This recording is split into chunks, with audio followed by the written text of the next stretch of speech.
नमस्कार, स्वागत है आपका यूं राजस्थान में। आपके साथ मैं हूं कृपा शंकर शर्मा। खबरों को विस्तार से जानेंगे, लेकिन उससे पहले नजर हेडलाइंस पर। एनडीए ने केंद्रीय मंत्री वेंकैया नायडू को बनाया उपराष्ट्रपति पद का उम्मीदवार। पूर्व राष्ट्रीय अध्यक्ष भी रह चुके हैं नायडू। सीएम राजे ने नायडू को फोन पर दी बधाई।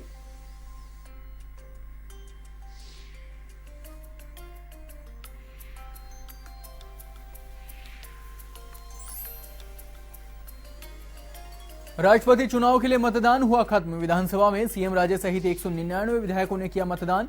बीजेपी विधायकों ने किया कोविंद की जीत का दावा।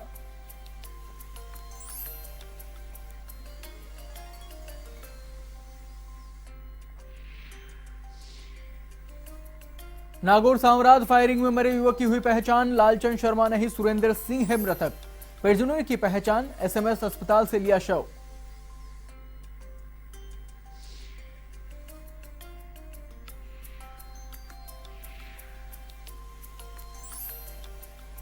अजमेर के नसीराबाद में एमईएस कार्यालय में एसीडी का छापा। 2 कर्मचारियों को रिश्वत लेते किया गिरफ्तार।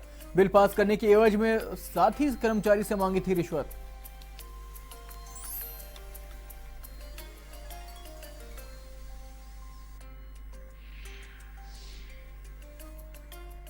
भीलवाड़ा के मेवदा में आकाशीय बिजली गिरने से युवक की मौत। तेज धमाके के साथ गिरी बिजली। घटना के बाद इलाके में फैली दहशत।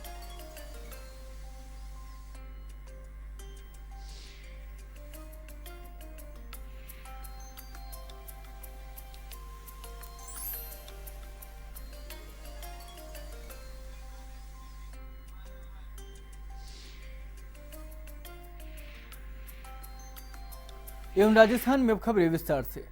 बीजेपी संसदीय बोर्ड ने केंद्रीय शहरी विकास एवं सूचना मंत्री वेंकैया नायडू को उपराष्ट्रपति पद का उम्मीदवार घोषित किया है। नायडू के नाम की घोषणा दिल्ली में पार्टी के राष्ट्रीय अध्यक्ष अमित शाह ने की। आपको बता दें कि वेंकैया नायडू बीजेपी के पूर्व राष्ट्रीय अध्यक्ष भी रह चुके हैं। वे पार्टी के वरिष्ठ नेता होने के साथ साथ 4 बार राज्यसभा सदस्य रहे हैं। वे आंध्र प्रदेश से आने वाले नायडू का आंध्र प्रदेश में ही अच्छा जनाधार है। वे साउथ से आने वाले पार्टी के वरिष्ठ नेताओं में आने वाले नेताओं में अलग ही शुमार रखते हैं। राजस्थान से भी उनका विशेष लगाव है। पिछले विधानसभा चुनाव के दौरान वे प्रभारी रहे हैं और सबसे खास बात यह है कि वेंकैया नायडू वर्तमान में राजस्थान से ही राज्यसभा सांसद हैं। इसलिए प्रदेश के नेताओं ने उनका खास तौर पर बधाई दी है।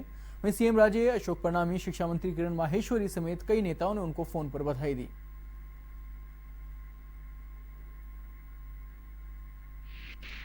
कि हमने भी देश के राष्ट्रपति के चुनाव में अपने मतदान का प्रयोग किया है और वो भी इतनी बड़ी संख्या में, उतना अधिक, इतने मत कभी भी किसी भी राष्ट्रपति के जब भी चुनाव हुए राजस्थान के कभी किसी को नहीं मिला। थोड़ा बहुत मिला भी था रेडी, वो सुखाड़े जी की जो आत्मा की आवाज़ में दुर्गति हुई वो भी जग जाहिर है। इसलिए हमें उम्मीद है और लोग जो है जो खास करके नए एमएलए आए हैं उनको राष्ट्रपति जैसे सर्वोच्च पद पर पहली बार वोट करने का राइट मिला है, तो उत्साह भी बहुत खुश है।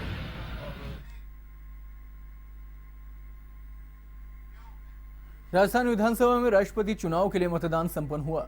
पहला मत स्वायत्त शासन मंत्री श्रीचंद्र कृपानी ने, दूसरा मत कांग्रेस के गोविंद सिंह डोटासरा ने डाला है। मतदान प्रक्रिया शाम 5 बजे तक चली है। विधानसभा के 200 सदस्यों में से 199 ही यहां मतदान किया है तथा कांग्रेस के अशोक गहलोत अपना मत गुजरात विधानसभा में डाला है। मुख्यमंत्री वसुंधरा राजे, गृह मंत्री गुलाबचंद कटारिया, भाजपा प्रदेशाध्यक्ष अशोक परनामी, कांग्रेस विधायक दल के सचेतक गोविंद सिंह डोटासरा सहित 199 विधायकों ने वोट डाले हैं।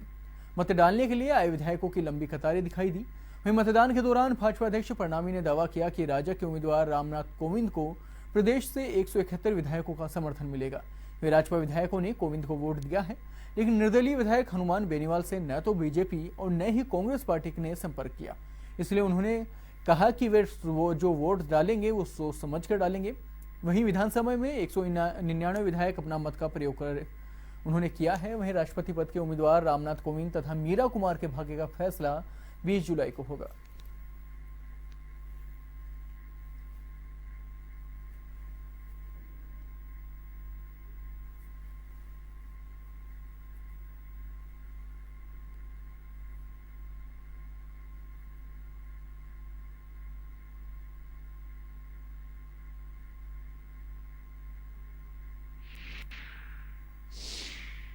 कि हमने भी देश के राष्ट्रपति के चुनाव चुनाव में अपने मतदान का प्रयोग किया है और वो भी इतनी बड़ी संख्या में, इतना अधिक इतने मत कभी भी किसी भी राष्ट्रपति के जब भी चुनाव हुए राजस्थान में कभी किसी को नहीं मिला।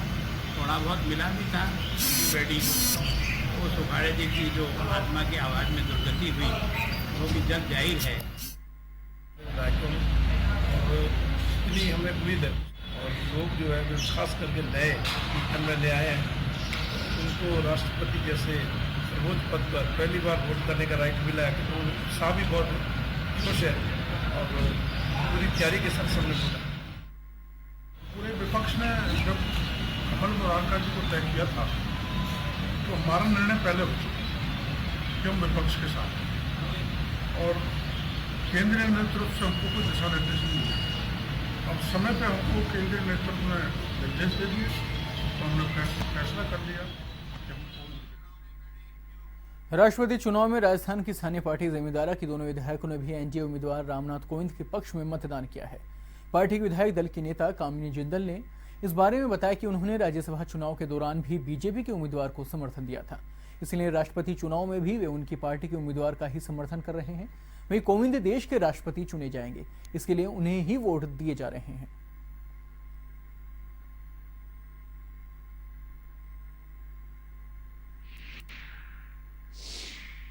हमने जो है कोविंद जी के समर्थन में वोट डाला है और यही जानकर समझकर डाला है कि हमारे देश के लिए आगे जो हमारी प्रॉस्पेरिटी है और उसको आगे बढ़ाने का जो एक प्रेसिडेंट का दायित्व होता है उसको बहुत अच्छे से निभाएंगे और इसी आशा के साथ कामना के साथ आज वोटिंग की।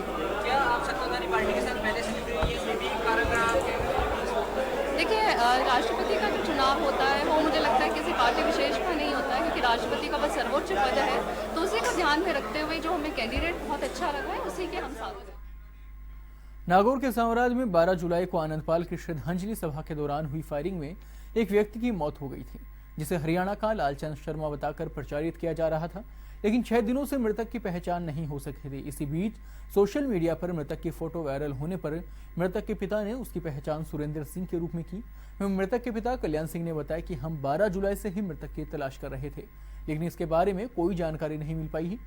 आज जब चूरू थाने में फोटो के संदर्भ में बात की गई तब बेटे के रूप में पहचान हुई। मृतक का पिता और अन्य रिश्तेदारों ने एसएमएस अस्पताल पहुंचकर मोर्चरी में शव की पहचान कर ली है और पिता ने प्रशासन से पोस्टमार्टम कराकर शव देने की मांग की है।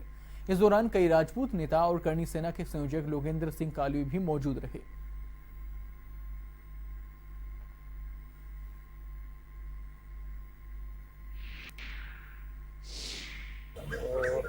उस दिन से कई संपर्क नहीं हुआ, हम सब परेशान थे।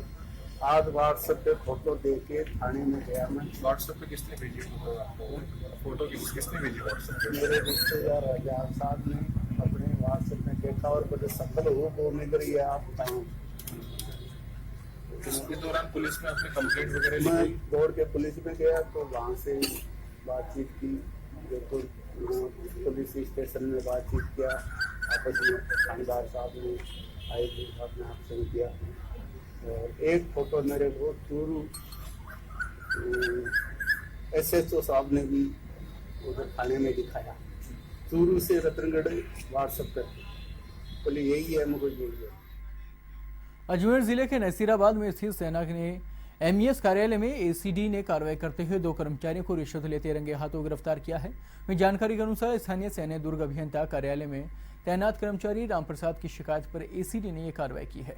वहीं रामप्रसाद ने 27 जून को ब्यूरो मुख्यालय में शिकायत की। इसमें बताया कि लिपिक शंकर सिंह रावत और ऑडिटर संदीप कुमार मीणा एरियल सहित 3rd SMSC के लिए 6,000 रुपए की मांग कर रहे हैं। इस पर जयपुर ACD की टीम ने सत्यापन करते हुए सोमवार देर शाम नसीराबाद के अजमेर मार्ग व सैन्य अभियंता स्वामीमाइन दुर्ग अभियंता कार्यालय में जाल बिछाया है और संदीप एवं शंकर को रिश्वत लेते रंगे हाथों पकड़ा है। वहीं ACD की टीम ने निरीक्षक रंजीत सिंह व राम सिंह के नेतृत्व में कार्रवाई की।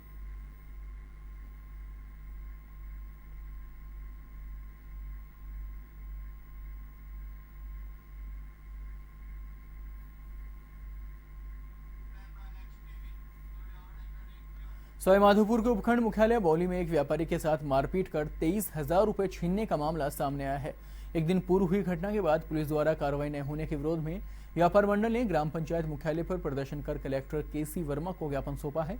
व्यापारी ने बताया कि हिमांशु कवाड़ी व उसके साथियों ने रात्रि में हफ्ता न देने के कारण डंडों से मारपीट कर गले से 23,000 रुपए निकाल लिए। वहीं बोली पुलिस ने मामला दर्ज कर जांच शुरू कर दी है।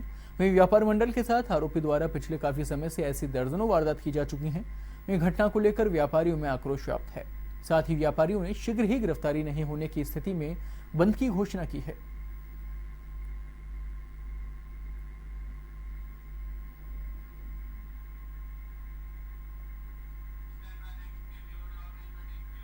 शेट्टी वेतन आयोग की मांगों को लेकर धौलपुर जिले के न्यायिक कर्मचारियों ने काली पट्टी बांधकर विरोध जताया है। धौलपुर, बाड़ी, बसेड़ी और राजाखेड़ा के न्यायिक कर्मचारियों ने इस बारे में बताया कि 19 जून तक काली पट्टी बांधकर कार्य करते हुए विरोध प्रदर्शित किया जाएगा। इसके बाद भी यदि सरकार मांगों को नहीं मानती है तो 20 जुलाई को सामूहिक अवकाश लेकर जयपुर में धरना प्रदर्शन करेंगे। इसके बाद 21 जुलाई से न्यायिक कर्मचारी अनिश्चितकालीन सामूहिक अवकाश पर चले जाएंगे।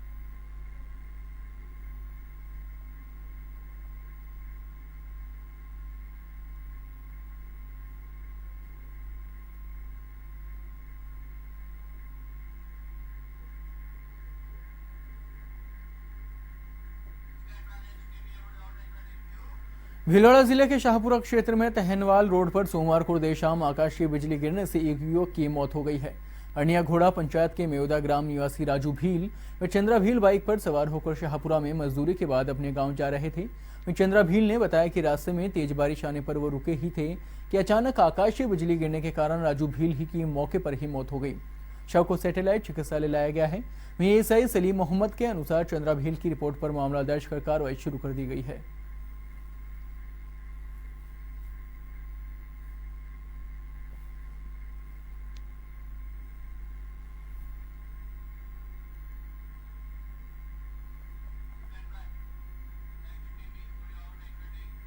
नीमका थाना कस्बे के पाटन बाईपास पर सब्जी से भरी एक पिकअप पलट गई, जिसे 2 युवक गंभीर घायल हो गए हैं। वहीं हादसे में एक की मौके पर ही मौत हो गई है। घायल को राजकीय अस्पताल में भर्ती करवाया गया है, जिसे गंभीर हालत में जयपुर रेफर कर दिया गया। मृतक सोनू शर्मा हरियाणा के यमुनानगर जिले के टीबी गांव का बताया जा रहा है।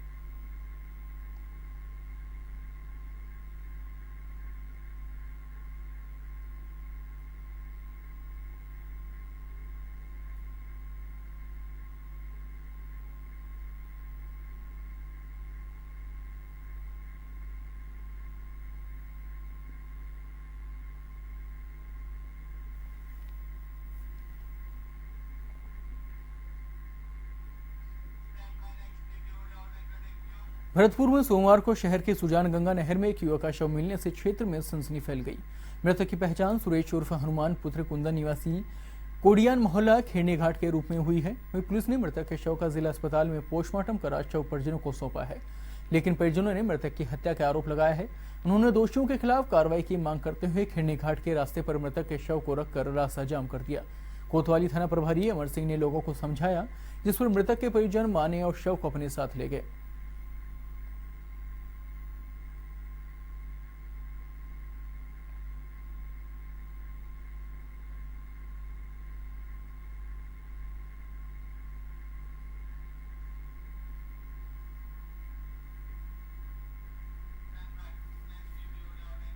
मकराना मार्बल खनन क्षेत्र के उलोड़ी रेंज की करीब आधा दर्जन खानें ढह गई हैं।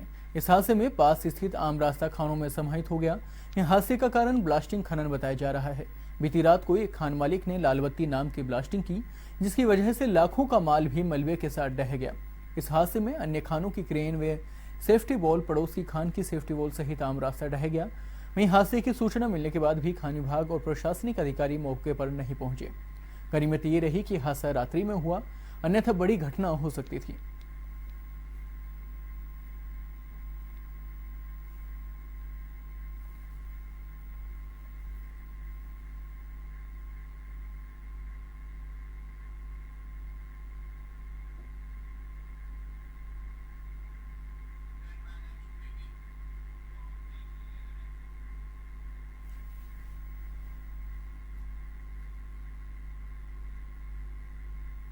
धौलपुर जिले के कंचनपुर थाना इलाके के पुरा अलावटी गांव के घर में साफ सफाई को लेकर झगड़ा हो गया।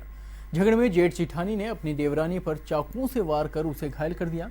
घायल महिला को बड़े अस्पताल में भर्ती करवाया गया है, जहां से उसे जिला अस्पताल के लिए रेफर कर दिया गया है। घायल महिला कमलेश के पति सत्येंद्र ने इस बारे में बताया कि घर में मामूली बात को लेकर झगड़ा हो गया था, जिस पर बड़े भाई संग्राम सिंह और उनकी पत्नी ने मेरी पत्नी कमलेश पर चाकुओं से एक के बाद एक वार कर दिए और घायल कर दिया है। वहीं घायल कमलेश के हाथ और कान पर चाकू लगने से काफी चोटें आई हैं, जिसका उपचार जिला अस्पताल में जारी है। घायल कमलेश के पति सत्येंद्र ने कंचनपुर थाना पुलिस में रिपोर्ट भी दर्ज नहीं कराने का आरोप लगाया है।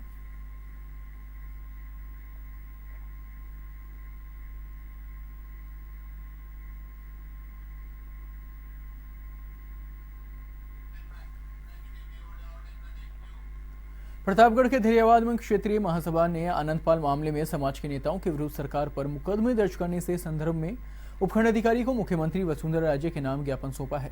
ज्ञापन में समाज के लोगों ने बताया कि राजपूत समाज की छवि खराब करने का प्रयास किया जा रहा है, जिसको लेकर संपूर्ण समाज इसका विरोध करेगा। इस दौरान महासभा के संरक्षक भानु प्रताप सिंह राणावत, महासभा अध्यक्ष दिग्विजय सिंह राणावत सहित कई लोग उपस्थित रहे।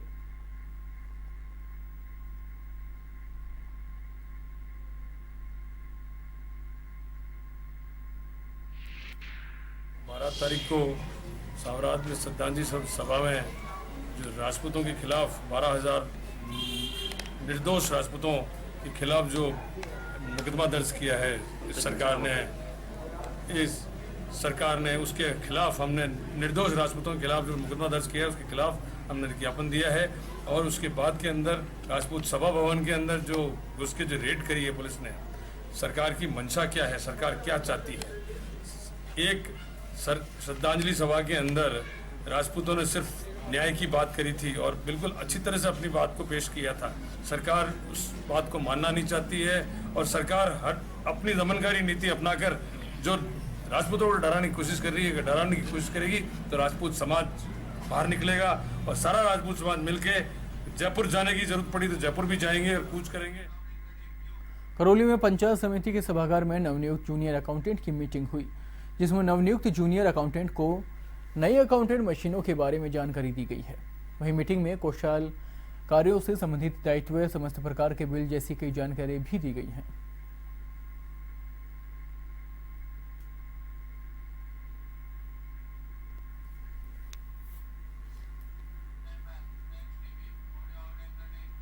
नागौर में एक मंदिर एक ऐसा मंदिर भी है जहां लकवे का इलाज सिर्फ परिक्रमा करने से ठीक हो जाता है। नागौर से 40 किलोमीटर दूर कुचेरा कस्बे के पास बुटाटी धाम मंदिर है, जो चतुरदास महाराज के नाम से भी जाना जाता है। यहाँ पर न कोई डॉक्टर है और न ही कोई हाकिम। मान्यता है कि यहाँ 7 दिन तक रोज इस मंदिर की एक बार अगर परिक्रमा लगानी पड़ती है और हवन कुंड की अग्नि माथे पर लगानी होती है, धीरे धीरे लकवे की बीमारी ठीक होने लगती है।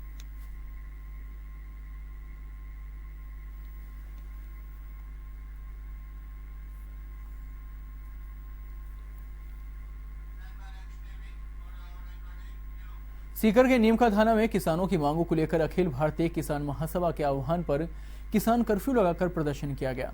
वहीं सिरोही बाईपास पर किसानों ने रोड जाम कर प्रदर्शन किया है। किसानों ने स्टेट हाईवे को जाम रखा। जाम के कारण सड़क के दोनों तरफ वाहनों की लंबी कतारें लग गई हैं। ऐसे में आने जाने वाले यात्रियों को भारी परेशानियों का सामना करना पड़ा। बताया गया कि सरकार की किसान विरोधी नीतियों के कारण किसान आत्महत्या कर रहे हैं। सरकार अगर किसानों की मांगे नहीं मानती है तो ऐसे में किसान आंदोलन उग्र रूप से करेंगे।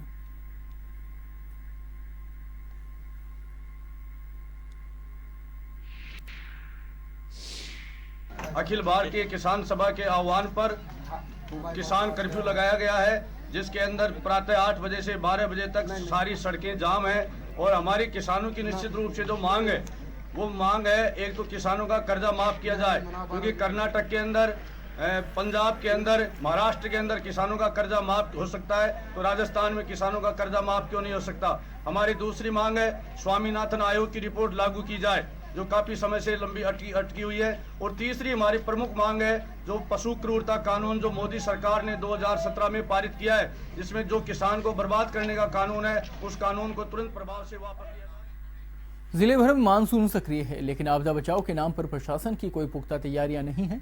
मेगा हाईवे पुल पर औपचारिकता के रूप में मात्र 200 कट्टे रेत से भर कर रखे गए हैं। ऐसे में बाढ़ जैसी स्थिति पैदा होने पर प्रशासन के सामने हाथ पांव फूलने की स्थिति पैदा हो सकती है। गत वर्ष पाली और जालोर जिले में हुई बरसात के बाद लूणी नदी में 1 महीने तक पानी का बहाव रहा। शहर के निचले इलाकों में नेहरू कॉलोनी सहित अन्य बस्तियों को मूसलाधार बारिश के दौरान पानी का अधिक भराव होता है। वहीं गत वर्ष लूनी नदी में बाढ़ के दौरान पानी मेघा हाईवे पुल के समीप स्थित गौशाला तक पहुंच गया था।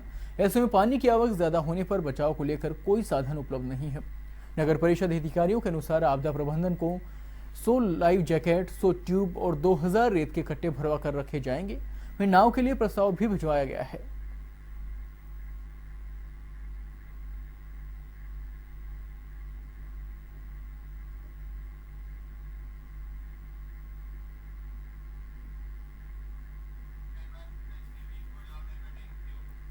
करौली की ग्राम पंचायत महू इब्राहिमपुर के आंगनबाड़ी केंद्र तृतीय पर कार्यकर्ताओं का गलत चयन होने पर आंगनबाड़ी कार्यकर्ताओं ने जिला कलेक्टर को ज्ञापन सौंपा है। उन्होंने चयन प्रक्रिया की जांच कराकर योग्य व्यक्ति को पद देने ऊपर बिठाने की भी बात कही है। वहीं ज्ञापन से बाल विकास परियोजना अधिकारी हिंडौन द्वारा रिक्त पदों को भरने के लिए आवेदन मांगे गए थे।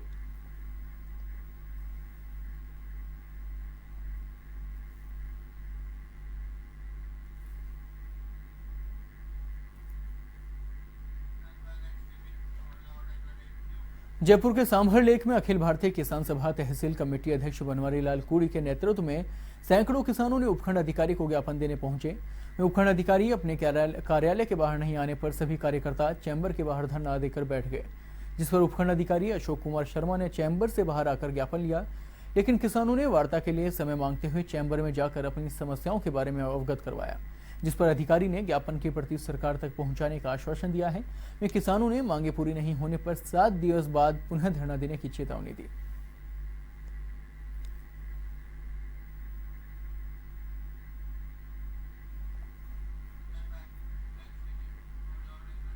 सीकर के लक्ष्मणगढ़ कस्बे में सोमवार को पीने के पानी की समस्या से परेशान वार्डवासियों का आखिरकार गुस्सा फूट पड़ा।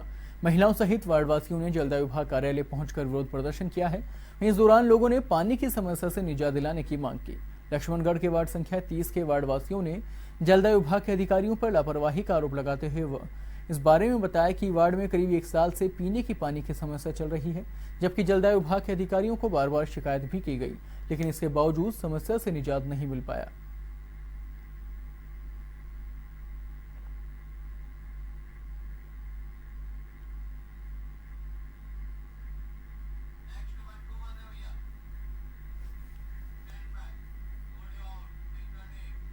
एनडीए ने उपराष्ट्रपति चुनाव के लिए बीजेपी के वरिष्ठ नेता और केंद्रीय शहरी विकास मंत्री वेंकैया नायडू को उम्मीदवार घोषित कर दिया है।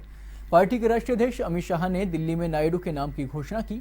आपको बता दें कि नायडू वर्तमान में राजस्थान से राज्यसभा सदस्य हैं। ऐसे में उनका राजस्थान से गहरा लगाव है। नायडू को उपराष्ट्रपति उम्मीदवार बनाने के बाद हमारे वरिष्ठ संवाददाता वैभव लोढ़ा ने बात की न्यूज हेड नीरज मेहरा से। एनडीए ने उपराष्ट्रपति पद के लिए अपने उम्मीदवार की घोषणा कर दी है। वेंकैया नायडू को उपराष्ट्रपति का उम्मीदवार बनाया गया है।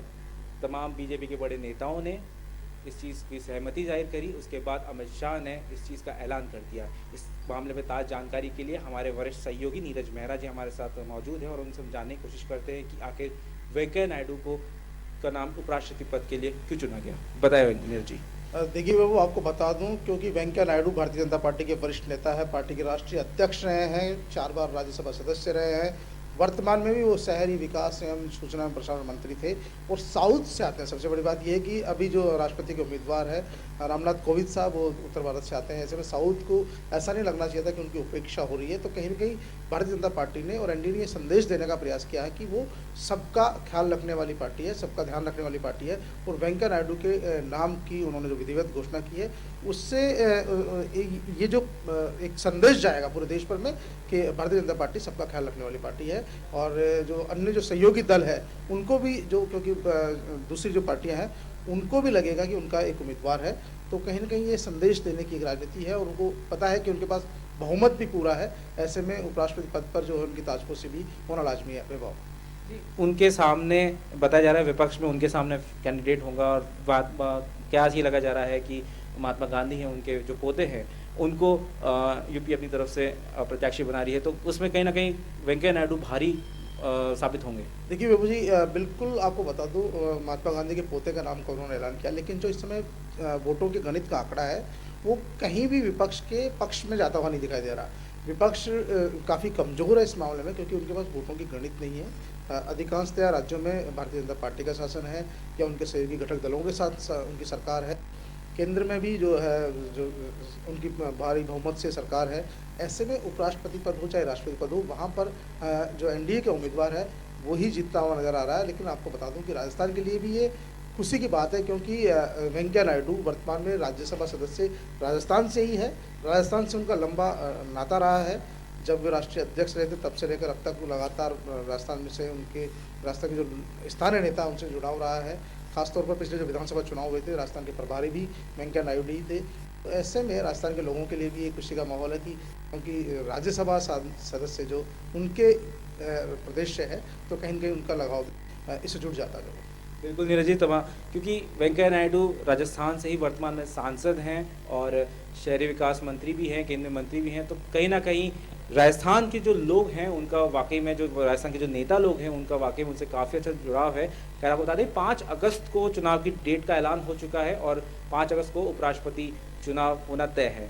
कैमरा पर्सन रंजीत के साथ सहयोगी नीरज मेहरा के साथ लोडा A1 टीवी। झालावाड़ जिले के गंगाधार के शिवालयों में सावन के दूसरे सोमवार को भी भक्तों का तांता लगा रहा।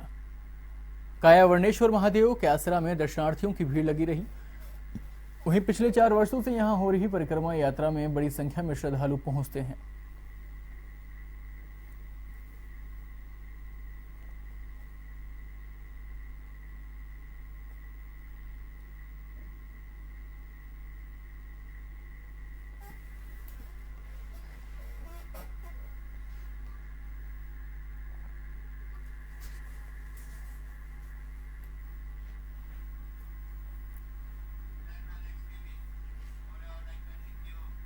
देश के सबसे बड़े तेल भंडार मंगला से कंपनी अधिकारियों की मिलीभगत के हजारों लीटर कच्चा तेल चोरी करने का मामला सामने आया है। बाड़मेर जिले में स्थित मंगला में कार्यरत कंपनी के अधिकारी प्रोड्यूसर वाटर की आड़ में हजारों लीटर कच्चा तेल चोरी कर लिया गया, लेकिन नागाना थाना पुलिस ने तेल के इस खेल का खुलासा कर दिया है, जिससे केएन कंपनी के अधिकारियों में हड़कंप मचा हुआ है। हालांकि क्रूड चोरी होकर जहां जा रहा था इस बारे में अभी तक पता नहीं चल पाया है।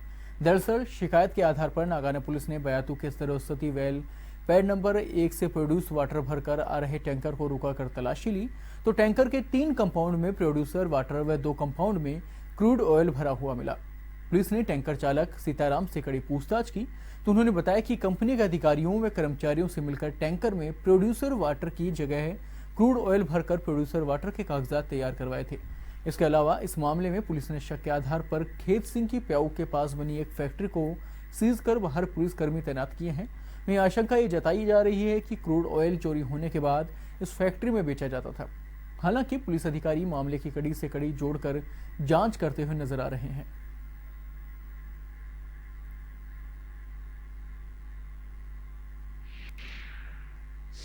हमारे पास सूचना आई थी केन एमपीटी से, एक टैंकर से जो प्रोडक्शन वाटर होता है, उस टैंकर में वाटर ना जाके क्रूड जा रहा है, जिसमें मौका तस्दीक के लिए एसएचओ गया तो वहाँ पे 5 कंपार्टमेंट्स में 3 में तो पानी था, 2 में क्रूड ऑयल लेके जाया जा रहा था, जिसमें 420-407 में मुकदमा दर्ज करके जो ड्राइवर था और उसके साथ में असिस्टेंट खलासी था उसको तो मौके से गिरफ्तार कर लिया।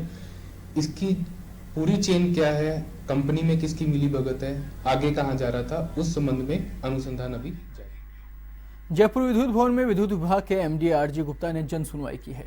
गुप्ता ने लोगों की बिजली संबंधित समस्याएं सुनी और उनका निस्तारण करने का प्रयास किया। वहीं गुप्ता ने बताया कि उन्होंने गांव में लोगों की बिजली कटौती की समस्या को देखते हुए पहले ही मेंटेनेंस का काम शुरू करवा दिया था। एक बार मानसून से पूर्व मेंटेनेंस का काम हो चुका है। वहीं जहां तार ढीले या खुले हैं उन्हें भी सही करने का काम तेज गति से चल रहा है। वहीं गुप्ता ने कहा कि विभाग अपनी गति से काम कर रहा है।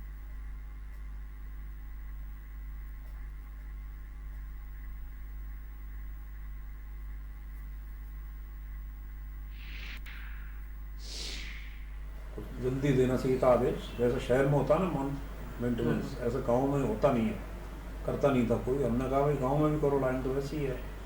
तो अगर प्री मानसून मेंटेनेंस होने लग जाएगा तो मानसून आने में ज़्यादा अव्यवस्था नहीं फैलेगी। और एक होता है कि मानसून जाने के बाद भी मेंटेनेंस करनी चाहिए।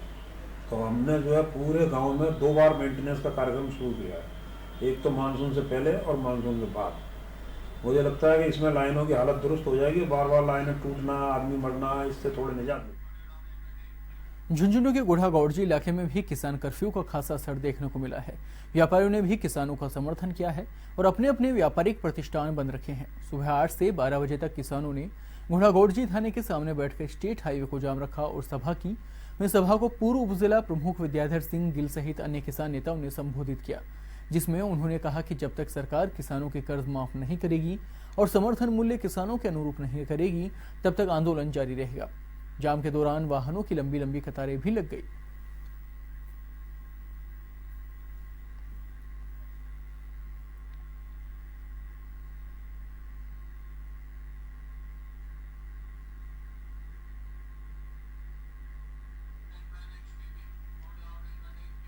चूरू पुलिस का काम केवल कानून और व्यवस्था की हिफाजत तक सीमित नहीं रहा, बल्कि जल संरक्षण और पर्यावरण की बागडोर भी इन्होंने अपने हाथों में ले रखी है।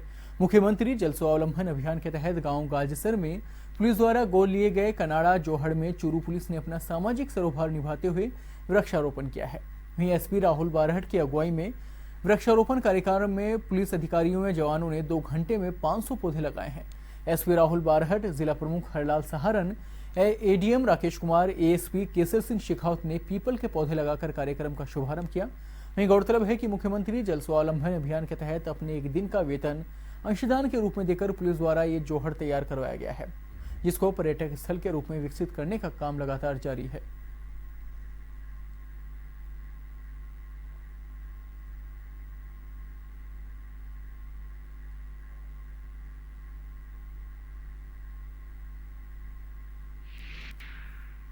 पंद्रह 1500 पौधे लगाए हैं और टारगेट आज हम लोग 500 और लगवाने का प्रयास है हमारा। टोटल 2000 लगा के हम चाह रहे हैं कि ये पूरे बेल्ट है वो एक ग्रीन बेल्ट बन जाए।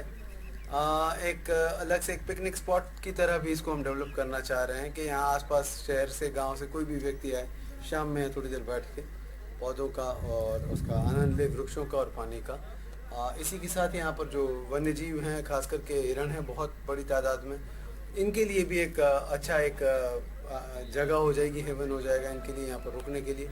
तो ये भी हमारा प्रयास है कि ज़्यादा से ज़्यादा वृक्षारोपण। अखिल भारतीय विश्वकर्मा पांचाल समाज के प्रदेश महासभा के प्रतिनिधियों का सम्मेलन जयपुर के राजा पार्क स्थित झूलेलाल धर्मशाला में हुआ। सम्मेलन में सामाजिक कुरीतियों को दूर करने का संकल्प लिया गया। इसके साथ ही समाज के प्रतिभावान छात्र छात्राओं का सम्मान भी किया गया। इस दौरान महासभा की ओर से समाज के गरीब छात्र छात्राओं को पढ़ाने का संकल्प भी लिया गया है। इस सम्मेलन में प्रदेश भर से पांचाल समाज के लोगों ने शिरकत की।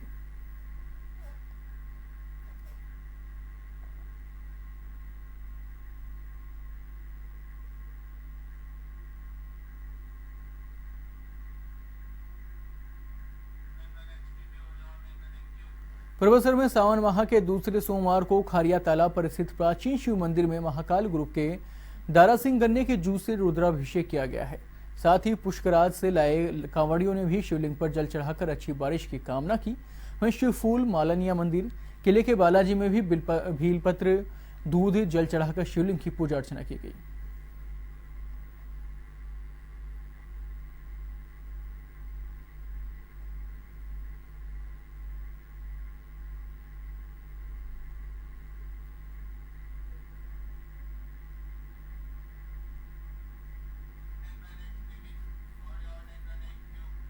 करौली जिला क्षय रोग अधिकारी के पद पर कार्य कर रहे डॉक्टर विजय सिंह मीणा का स्थानांतरण 14 जुलाई को हो गया था, जिसकी वजह से सिलिकोसिस पीड़ितों को बहुत परेशानी का सामना करना पड़ रहा है। सिलिकोसिस पीड़ितों ने कलेक्टर अभिमन्यु कुमार को ज्ञापन सौंपा है। ज्ञापन में सिलिकोसिस पीड़ितों ने कहा कि डॉक्टर विजय सिंह मीणा के करौली जिले में आने से सिलिकोसिस पीड़ितों को जयपुर जाने के मार अब उन्हें नहीं झेलनी पड़ेगी और सिलिकोसिस पीड़ितों का इलाज करौली जिले में ही बेहतर किया जाएगा, जिस पर जिला कलेक्टर ने सिलिकोसिस पीड़ितों को बेहतर उपचार दिलाने का आश्वासन दिया है।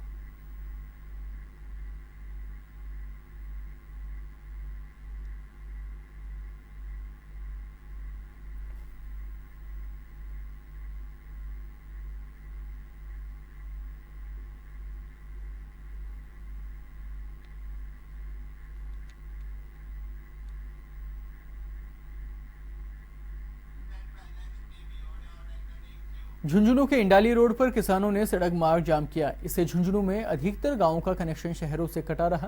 वहीं गांवों से आने वाले दूध और सब्जी आदि की सप्लाई भी नहीं पहुंची, जिससे लोगों को परेशानी उठानी पड़ी है।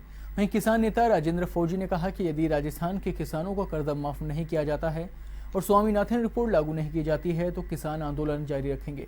इसी क्रम में 22 जुलाई को राजस्थान बंद का आह्वान किया गया है।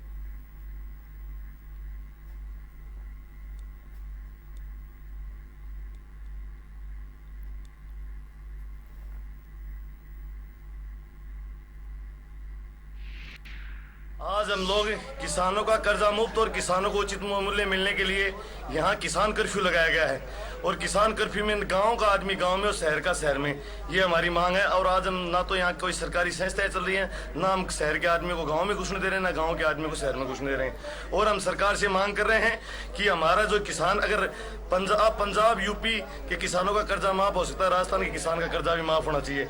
और अगर अभी सरकार नहीं चाहती तो 22 तारीख को हम पूरा राजस्थान बंद कर रहे हैं। अगर उसके बाद सरकार नहीं चाहती तो राजस्थान MP बनने में अब राजस्थान को देर नहीं लगेगी, क्योंकि राजस्थान के इस किसान की हालत वो MP और UP के किसान से बुरी है। तो हम चाहते हैं कि जल्दी से जल्दी सरकार हमारा कर्जा माफ करे और हमें फसलों का। किसान कांग्रेस द्वारा कलेक्टर को किसानों की मांगों को लेकर मुख्यमंत्री और प्रधानमंत्री के नाम ज्ञापन सौंपा है। मांगों में बताया गया कि किसानों का कर्जा माफ किया जाए, समर्थन मूल्य में वृद्धि, समर्थन मूल्य पर फसल की खरीद शुरू की जाए, में स्वामीनाथन रिपोर्ट लागू की जाए। किसानों ने चेतावनी दी है कि मांगे नहीं मानने पर आगे आंदोलन करेंगे। उन्होंने बताया कि प्रदेश भर में आधा दर्जन किसान आत्महत्या कर चुके हैं। आगे किसानों के साथ अत्याचार को सहन नहीं किया जाएगा।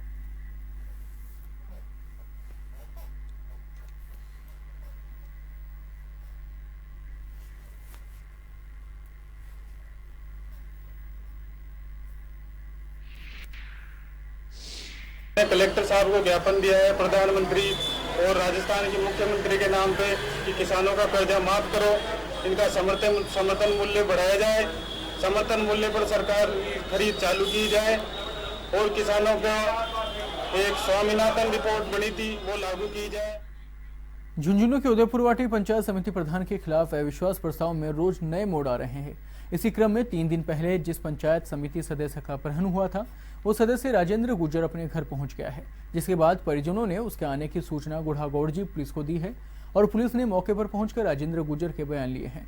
इन बयानों में राजेंद्र गुर्जर ने क्या कहा है इसका तो खुलासा नहीं हो पाया है, लेकिन सूत्रों की माने तो राजेंद्र गुर्जर ने अपने अपहरण की घटना को सही बताया है। इस खबर पर इसलिए भी मोहर भी लग सकती है कि जिस वक्त पुलिस राजेंद्र के घर उसके बयान लेने के लिए पहुंची, उस वक्त कांग्रेस नेता रविंद्र भड़ाना भी मौजूद थे।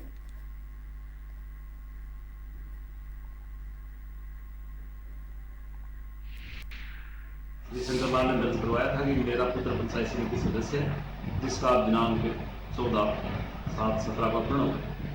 इस संबंध में कल दिनांक 16/7/17 को करीब 8:15 बजे शंकरलाल ने थाने पर दर्ज सूचना दी कि मेरा पुत्र घर पर। इस पर मैंने SI राजेंद्र गुर्जर के घर पर मंडावरा पहुंचा। वहाँ पर वो परिवार के साथ मिला, जिसको प्रकरण में दस्तयाब किया गया, पाली घोड़े से और घर पर भी छोड़ा गया।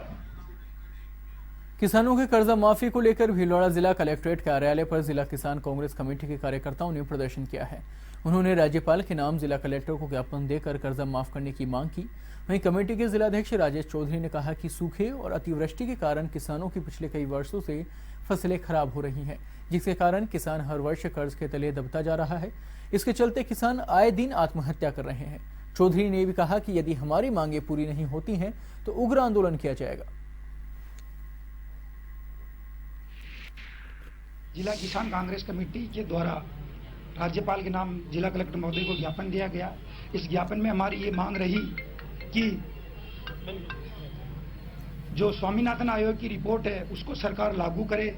वर्तमान में प्रदेश के किसान, राजस्थान के किसान कई जगह आत्महत्या कर रहे हैं।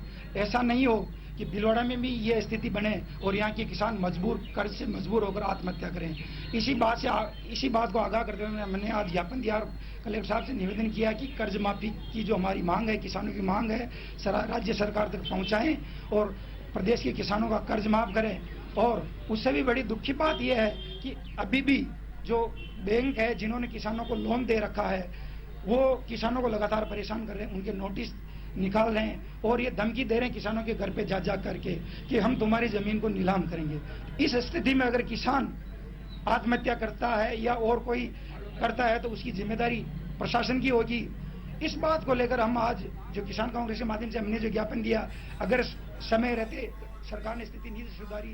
अजमेर में किसान एवं खेत मजदूर कांग्रेस कमेटी के बैनर तले कांग्रेसी कार्यकर्ताओं ने कलेक्टर को प्रधानमंत्री एवं मुख्यमंत्री के नाम ज्ञापन सौंपा है। इस दौरान किसानों की दुर्दशा सुधारने और उनकी कर्ज माफी और समर्थन मूल्य पर रियायत बरतने की मांग की गई। किसान एवं खेत मजदूर कांग्रेस कमेटी के जिलाध्यक्ष कानाराम हरवाड़ा ने बताया कि वर्तमान समय में पूरे प्रदेश में ही नहीं बल्कि देश में धरती पुत्र कहे जाने वाले किसानों की दुर्दशा ठीक नहीं है। ऐसे में खेती के लिए किया गया कर्ज अब किसानों की आत्महत्या की वजह बनता जा रहा है, क्योंकि किसान के पास जीवन यापन करने तक की पूंजी नहीं है और ऐसे में समय पर आई प्राकृतिक आपदाओं के चलते किसानों की फसलें नष्ट हो रही हैं, जिसके चलते किसान कर्ज तले दबकर आत्महत्या करने पर मजबूर हो रहे हैं।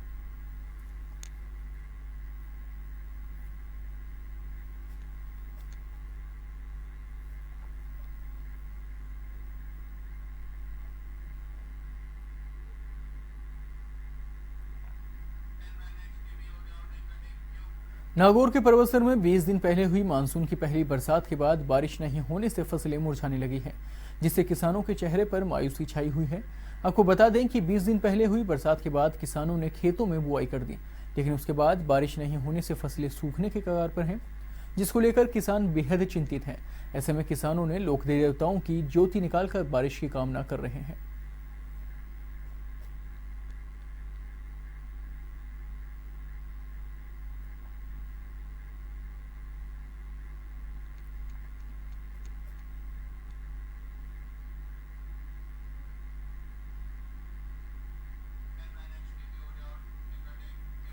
भीलवाड़ा के फूलिया कला में मासूम खेलते खेलते कुएं में गिर गया। हालांकि बालक को तत्काल कुएं से बाहर निकाल लिया गया और स्वास्थ्य केंद्र में भर्ती करवाया गया है, लेकिन वहां पर चिकित्साकर्मी नहीं होने की वजह से उसे शाहपुरा रेफर कर दिया गया। वहीं रेफर के दौरान रास्ते में ही मासूम की मौत हो गई। वहीं शव का पोस्टमार्टम करवा शव परिजनों को सौंपा गया है। इस पर गुस्साए ग्रामीणों ने चिकित्सालय परिसर में हंगामा कर दिया और सैकड़ों की संख्या में ग्रामीण इकट्ठा हो गए और चिकित्सा अधिकारी का घेराव कर लिया गया है। वहीं सूचना पर पुलिस थानाधिकारी रामगोपाल चौधरी और उपखंड अधिकारी मनमोहन व्यास मौके पर पहुंचे और ग्रामीणों से समझाइश की। ग्रामीणों ने चिकित्सालय की व्यवस्थाओं पर रोष जताते हुए बताया कि यहां स्टाफ की कमी होने के कारण समय पर इलाज नहीं हो पाता।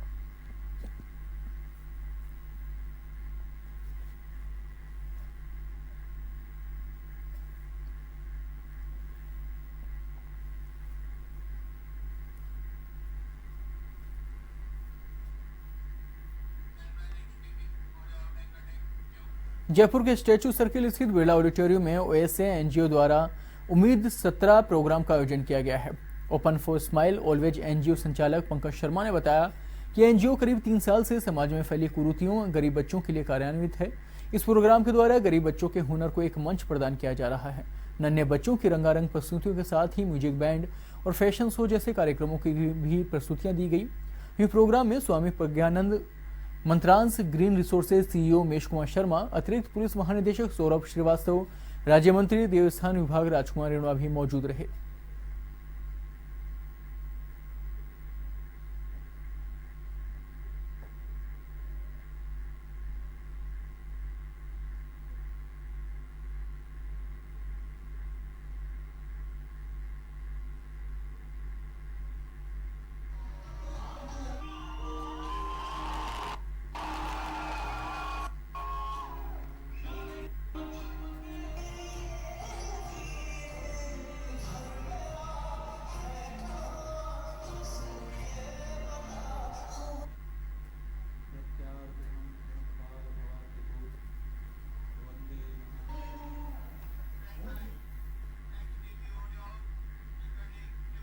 श्रावण माह के दूसरे सोमवार को देवस्थान विभाग द्वारा धौलपुर जिले के चोपड़ा महादेव मंदिर पर रुद्राभिषेक कार्यक्रम का आयोजन किया गया। देवस्थान विभाग ने राज्य की प्रगति एवं खुशहाली के लिए चोपड़ा वाले शिव मंदिर पर पूजा अर्चना की।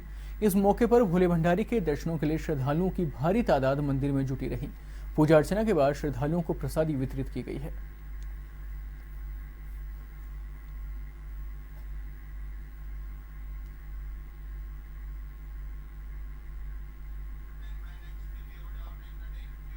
किसानों की कर्जा माफी सहित विभिन्न मांगों को लेकर खाटू श्याम जी कस्बा पूर्णतः बंद रहा।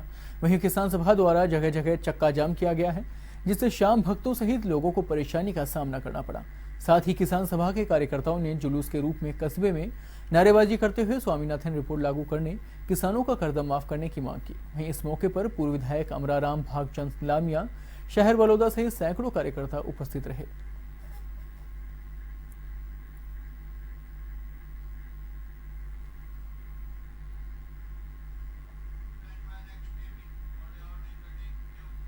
कोटा के कलेक्ट्रेट सर्किल पर वकीलों ने जाम लगाकर प्रदर्शन किया।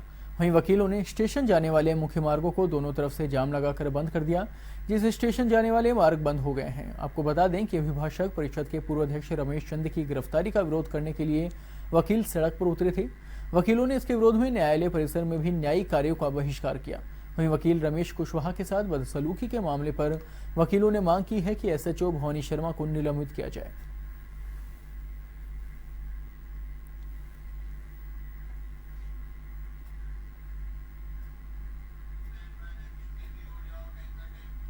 जोधपुर जिले के राजस्थान शिक्षक संघ प्रगतिशील ने जिला कलेक्टर कार्यालय के बाहर धरना देकर जिला कलेक्टर को ज्ञापन सौंपा है। शिक्षक संघ प्रगतिशील की मांग थी कि 7वें वेतन आयोग की सिफारिशें 1 जनवरी 2016 से लागू की जाएं और केंद्र के समान शिक्षकों को समस्त लाभ भी दिए जाएं। साथ ही छठे वेतनमान में जुलाई 2013 से आई वेतन विसंगतियों का निराकरण कर वेतन निर्धारित किया जाए।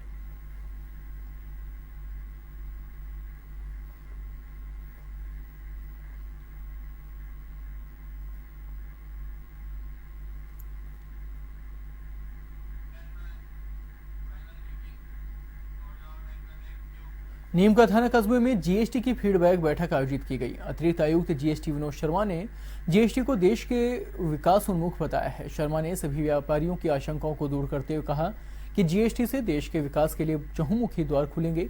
वहीं व्यापारियों के सामने आ रही दिक्कतों को उन्हें अपने सुझाव देकर दूर किया जाएगा। इस मौके पर नीम का थाना व्यापार मंडल के अनेक व्यापारी, सीए एवं वकील उपस्थित रहे।